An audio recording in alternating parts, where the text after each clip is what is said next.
baadhi ya matukio yameibuka, hiyo ambayo yamesababisha watuhumiwa 11 kukamatwa. Watuhumiwa hawa wamejihusisha na wizi, uharibifu, hujuma dhidi ya miundombinu ya mawasiliano, shirika la mawasiliano hili linaloitwa TTCL. Kuna wizi, uharibifu wa miundombinu ile, hujuma kwenye ile miundombinu.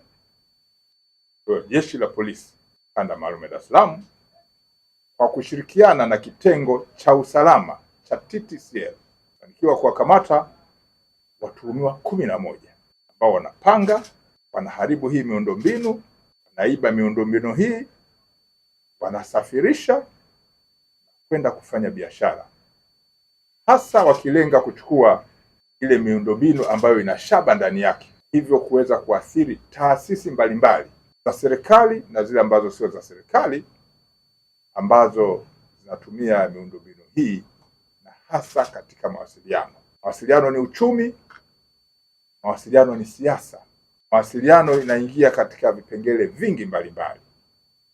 Kwa hiyo kuna hujuma hii ambayo imesababisha polisi kwa kushirikiana na hao wenzetu uweze kufuatilia na kufanya kazi ya ziada ya mchana na usiku ili kuona kwamba tatizo hili linashughulikiwa kikamilifu. Kazi hii ya kufuatilia tumeifanya kuanzia mwezi Juni, Julai na Agosti. Kisha kamisheni zetu zote, kamisheni ya intelijensia, kamisheni ya CID, kamisheni ya polisi jamii, kamisheni ya operation, kamisheni ya forensic. Ndio maana tumetambua na kuona ni watu gani wanahusika na mambo haya, watu gani wakamatwa, na watu gani wanaweza kuwa kwenye mfumo wa kisheria baada ya kuwakamata kuona hatua. Kwa hiyo hujuma hizi zinahusisha zaidi hizi nyaya za kopa ambazo ndio zaidi zinatumika kwenye mawasiliano ya TTCL. Kwa hiyo watuhumiwa walikuwa wanatumia wakati mwingine vifaa kufanyia hujuma hizi kama masururu, wanachimba.